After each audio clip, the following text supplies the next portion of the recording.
Nah, kita kembali akan berbincang dengan Pak Ridwan dan juga Pak Dahlan. Pak Ridwan tadi menjawab pertanyaan yang terakhir saya sampaikan. Ini bisa dibilang Kapoldanya kecolongan, Pak. Ada proses-proses yang sebenarnya penting untuk dilakukan, tapi malah terlewatkan. Ya Mbak Ken, tadi sebagaimana yang saya sampaikan, sebenarnya perangkat-perangkat intelijen itu mempunyai kemampuan untuk melakukan penelusuran ya. Terutama yang saya sampaikan tadi, financial intelligence, wabil khusus tax intelligence atau intelijen perpajakan. Dan di Direktorat Jenderal Pajak Kementerian Keuangan itu ada namanya Direktorat Intelijen. Ada 3 kasubdirektorat, kepala subdirektorat, salah satunya ada juga tentang forensik dan money laundering. Jadi di situ mereka bisa melakukan penelusuran terhadap nama-nama wajib pajak, objek pajak, untuk melihat bagaimana status keuangannya, kesehatan finansialnya seperti apa. Nah sebenarnya proses ini juga tidak lama, karena apalagi hari sekarang kan semuanya serba cepat ya, apalagi dengan kemampuan digital intelijen perpajakan. Tapi saya meyakini bahwa proses itu tidak dilakukan sebelumnya, karena memang nominalnya, bagaimana yang disampaikan Pak Dahlan Iskan tadi, Mahaguru Jurnalisme Indonesia Pak Dahlan mengatakan nominalnya inilah yang kemudian membuat orang menjadi gelap mata dalam tanda petik ya. Karena ini 2 triliun dan nilainya sangat-sangat fantastis. Maka bisa dipahami, saya kira wajar-wajar saja kalau kemudian dalam hal ini ada semacam kecolongan begitu, Mbak Gen. Oke. Nah, Mas Ridwan, kalau misalnya dengan semua informasi minimal yang Mas Ridwan terima lah saat ini gitu. Tadi Mas Ridwan sudah bercerita soalnya proses verifikasi kan harus dilakukan gitu. Tapi saya bukan mengajak menduga-duga ya, tapi analisis begitu ya Mas Ridwan. Nah, motifnya apa ya kayak gini datang ke publik, bilang simbolis saya ada 2 triliun, tapi belakangan juga bermasalah begitu. Ya, kalau dari data yang sudah beredar kan ada beberapa laporan polisi juga terhadap yang bersangkutan ya. Dan tadi juga disampaikan oleh Pak Dahlan, narasumber beliau, si cantik rahasia dengan 5 huruf I itu juga mempunyai tanggungan 3 miliar gitu ya. 3 miliar yang belum terbayar. Artinya memang Herianti ini rekam jejaknya juga bermasalah. Kita tentu nggak bisa menduga-duga apakah ini momentum dia untuk dalam tanda petik memaksa pemerintah membantu dia. Ketika kita baca tulisan Pak Dahlan kan ada dana tersangkut di Singapore Bank ya.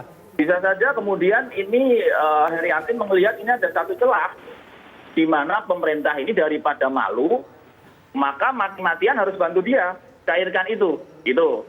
Jadi semacam bargaining begitu. Tetapi tentu saja prosesnya masih berjalan. Kalau baca tulisan Pak Dahlan subuh tadi, mungkin saja hari ini cair. Nah, kita nggak tahu nih, masih misterius. Kalau Pak Dahlan sendiri gimana Pak Dahlan kalau melihatnya gitu? Kalau Mas Ridwan kan punya analisis sendiri, tapi kalau Pak Dahlan kan sudah mungkin juga bertanya dengan network tadi Pak Dahlan, in-depth lah. Maksudnya apa sih gitu? Ya Herianti ini orang baik, orang yang sederhana. Jadi kalau pajak mau menelisik, pajak siapa yang mau ditelisik? Kalau pajaknya Bu Herianti, dia ini orang sederhana, rumahnya juga seperti itu, kira-kira 12 kali 15, kemudian punya utang di tempat-tempat itu. Dan utangnya ini sebetulnya bukan karena dia ini jahat atau suka ngutang, bukan. Utang ini dipakai juga untuk mengurus pencairan dana itu. Misalnya kan diperlukan pengacara yang tingkatnya tentu tidak tingkat ecek-ecek, pengacara luar negeri, kemudian juga berurusan harus ke sana. Nah itu semua makan biaya. Dan mungkin yang ngutangi ini, dia juga dalam bahasa Jawa disebut kemerungsung. Karena dibilang ini uangnya ada 16 triliun, kemudian nanti pinjam uang, sebentar lagi ini selesai, cair. Sehingga yang ngutangi juga merasa, wah lumayan ini kan sebentar lagi juga cair. Masalahnya adalah apakah memang sayangnya si teman saya ini, dia tidak ngecek meskipun dia sempat ikut ke Singapura, tapi tidak pernah ikut ngecek dokumennya itu seperti apa di sana. Kemudian legalnya itu seberapa kuat. Itu teman saya ini nggak ngecek karena wanita karena perempuan, jadi juga tidak agak jauh juga dari dunia hukum. Jadi tidak menyangka kalau seperti itu.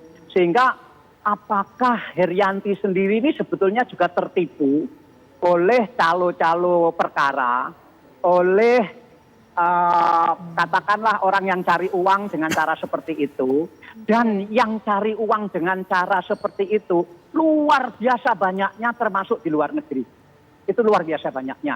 Yang kadang-kadang kerjasama dengan orang bank di dalam, yang ketika yang diutangi itu ngecek ke banknya, ya ada ini angka begitu. Nah, sehingga semakin yakin ngutangi dan kemudian nanti memberi uang. Itu di luar negeri banyak sekali yang peristiwa itu juga terjadi. Nah, apakah Ibu Herianti sendiri ini sebetulnya juga tertipu oleh calo-calo seperti itu, atau betul-betul sebetulnya dia tidak mampu mengurus itu, atau ini fiktif di sana tetapi dibilang ini ada uangnya. Jadi Bu Herianti sendiri kalau mau ditelisik pajaknya, saya kira dia bukan orang yang layak ditelisik pajaknya karena betul-betul orangnya baik, humble, dan rumahnya begitu jeleknya untuk ukuran itu. Pakaiannya juga cuma begitu. Ketika dia dinyatakan akan menyumbang 2 triliun di Polda, duduknya juga tidak di depan. Orang mau nyumbang 2 triliun duduknya hanya di pojok, bukan di pojok, di samping kiri seperti itu. Nah itu kan menandakan bahwa Bu Herianti menurut saya bukan orang jahat. Cuma ini saya juga masih menelusuri, mungkin 1-2 hari lagi saya juga bisa ambil kesimpulan mengapa ini terjadi. Oke, kalau dari sisi intelijen nih Mas Ridwan, kira-kira nih ujungnya terbaca nggak nih bakal gimana? Oke, kalau intelijen kan disiplin ilmunya kan bukan reserse ya. Kalau yang dilakukan Pak Dahlan ini kan reserse, jadi beliau mengurai fakta-fakta yang ada, kemudian mencari pembuktian. Dalam hal ini sebenarnya fungsi intelijennya sudah gagal, yakni melakukan pencegahan. Fungsi intelijen itu pencegahan, jadi mencegah sesuatu sebelum terjadi. Nah permasalahannya sudah terjadi, bahkan ada seremonial foto dan sebagainya, geger se-Indonesia. Nah yang bisa dilakukan sebenarnya, tadi saya menggarisbawahi yang disampaikan Pak Dahlan, penelusuran pajak itu tidak digunakan untuk membuktikan bahwa Herianti seorang yang jahat, tetapi untuk membuat profiling ya, membuat profiling keluarga ini, sehingga kemudian ada assessment dengan kemampuan dan kekuatan finansial mereka, memungkinkan nggak menyumbang 2 triliun itu secara normatif dalam periode normal. Nah ini yang saya kira tidak atau belum dilakukan oleh pihak Forkominda Sumatera Selatan. Saya mendapatkan informasi dari teman-teman di intelijen perpajakan, tapi tidak boleh disampaikan ke publik. Mungkin nanti dari mereka saja lah. Gitu.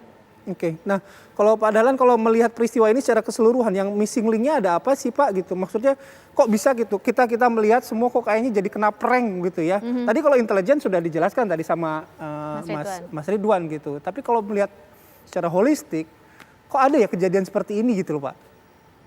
Kalau kita berpegang kepada keterangan Profesor Hardi, kan Profesor Hardi mengatakan bahwa Kapolda ini punya hubungan pertemanan dengan papanya Herianti ketika kan Kapolda ini kan orang Palembang juga, dan dinasnya juga di dinas awal-awalnya dulu juga di Palembang dan sempat kenal Pak Aki. Kemudian ketika Kapolda ini bertugas di Langsa juga ketemu saudara-saudara Pak Aki di Langsa. Itu menurut keterangan Pak Hardi kan begitu. Sehingga memang kalau ada analisa mengatakan mungkin Herianti ini pengen menggunakan polisi untuk ikut menagih. Misalnya begitu. Itu kan ada analisa begitu, bukan dari saya. Nah, kalau keinginan Herianti begitu, mestinya kan yang dihubungi bukan Kapolda. Yang dihubungi jauh lebih tinggi karena menyangkut uang 16 triliun. Tetapi orang seperti Ibu Herianti itu juga harus dimaklumi, networknya kan juga terbatas. Apalagi dalam keadaan tertekan karena ditagih di sana-sini juga. Networknya terbatas. Sehingga taunya yang disebut orang berkuasa itu ya Kapolda karena secara pribadi diketahui. Jadi kalau misalnya ada niat untuk mencari katakanlah orang kuat yang bisa ikut mengurus ini masuk akal juga, meskipun kok Kapolda kok nggak Kapolri atau Kabin misalnya begitu, tapi ya itu tadi network Herianti juga terbatas sehingga mungkin beliau tahu bahwa Kapolda ini sudah yang paling teman dia yang paling hebat gitu. Bisa juga begitu, tetapi mungkin juga dia ini betul-betul seperti yang dikatakan Profesor Hardi bahwa membantulah, kan ini ada uang 16 triliun yang akan cair. Dan 16 triliun itu kan jumlah besar. Lebih baiklah yang 2 triliun saya sumbangkan. Mungkin masuk akal juga. Saya belum bisa sampai pada kesimpulan. Saya harus menunggu 1-2 hari lagi. Baik, nanti mungkin kita punya waktu lagi ya Pak Dahlan untuk membahas Nanti ini. kalau sudah kira-kira terlihat kesimpulannya kita juga mau dikabarin ya Pak Dahlan karena penasaran nih gimana nih ujung ceritanya. Terima kasih Pak Dahlan Iskan, wartawan senior kita. Makasih Mas Ridwan Habib, pengamat intelijen sudah bergabung bersama kita di Apa Kabar Indonesia Pagi. Sehat selalu.